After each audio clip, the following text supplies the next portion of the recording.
High, চলে এলাম আর নতুন মিনি ব্লগ নিয়ে। Good evening. আজকে হচ্ছে রবিবার, এখন বাজে বিকেল 5টা।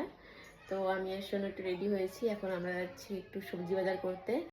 তো যেদিন সোনুর বাবা গিয়েছিল সেদিনকার সবজি বাজার করেছিলাম, আর এই কদিন ওই সবজি বাজারই খাওয়া দাওয়া করা হলো। তো আজকে আর একটাও নেই পরের দিনের জন্য, যেহেতু সকালেই সোনুর স্কুল আছে, তো আজকে আমাকে সবজি বাজারগুলো করে আনতে হবে। তো এখন আমি আর সোনু যাব আগে ওই বাড়িতে গিয়ে তারপর হচ্ছে বাজারে যাব। তো এই দেখো মেয়েটা আমার দেখতে দেখতে কত বড় হয়ে গেল, তাই না? মেয়ে মানুষ না, দেখতে দেখতে বড় হয়ে যায়। সেই তো ছোট্ট সোনু কোলে করে রাখতাম, এখন দেখো হেঁটে হেঁটে কত কাজ করে দিতে পারে আমাকে। আর এদিকে দেখো সন্ধ্যাবাতি দিচ্ছিলাম, সোনু আবার একটু কীর্তন করছিল, আর যেই ভিডিও করছে দেখে লজ্জা পেয়ে দৌড়ে দৌড়ে পালাচ্ছে। তো সন্ধ্যাবাতি দিয়ে এখন আমরা দুজনে হচ্ছে যাব। আর যাওয়ার টাইমে না সোনু রাস্তায় যদি ছোটো বাচ্চাকে কোলে দেখে, তুমি বলে কি মা দেখো ওদেরকে কোলে নিয়েছে, তুমি তোমাকে কোলে নাও না।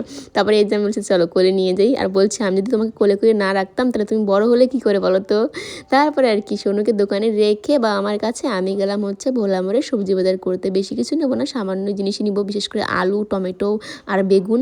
তো দেখো এই করতে করতে এক ব্যাগ বাজার হয়ে গেছে, মুদিখানারও বাজার ছিল।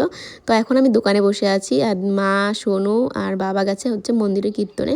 তো তখন ভাইয়ের ফোনটা আমি দৌড়ছিলাম, আর তখন ভাইয়ের ফোনে কতগুলো ফটো দেখতে পেলাম। এই হচ্ছে সেই লোকটি, এই যে টাকলা মাথা দেখতে পাচ্ছ, এই সেই লোকটি যার জন্য আজ ভাই আমাদের মধ্যে নেই।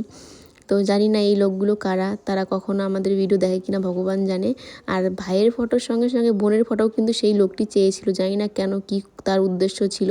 সব থেকে মানে ব্যাপার একটা জিনিস, সেটা হচ্ছে এই যে এই ফটোটা, নিজের ফটোর মধ্যে রজনীগন্ধার মালা পরিয়েছে। ব্যাপারটা বুঝতে পারছো?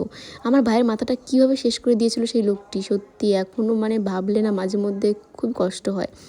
তো এগুলো দেখে মনটা সত্যি ভীষণ খারাপ হয়ে গেছিলো। ওই লোকটির জন্য আজ আমাদের মধ্যে ভাই নেই। সে দেখো পিছনে উপরে ফটোতে রয়ে গেছে। আমার ভাইটা এত সুন্দর ছিল, তাকে কি করেছে ভগবানই শুধু একমাত্র জানে, আর সেই লোকটিই জানে, আর আমরা কিচ্ছু জানি না। তো ভীষণ মন খারাপ হয়ে গেছিলো তখন, কি আর বলবো।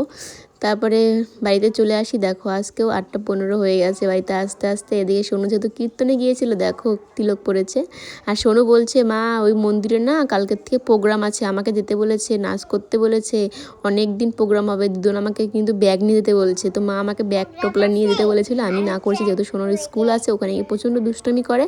আর আমাদের এই বাড়ি আর ওই বাড়ির মাঝামাঝি এই মন্দিরটা হয়, তো এখান থেকে বিকেলবেলাতে যাবো, তাতেই হয়ে যাবে। আর সোনু বলছে আমি কিন্তু যাবো কালকে।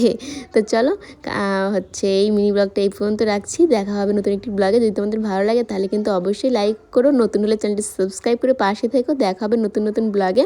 আশা করি তোমাদের সবগুলো ব্লগ ভালো লাগবে, কারণ কাল আছে জলভরা অনুষ্ঠান, সেখানে তো অবশ্যই যাবো।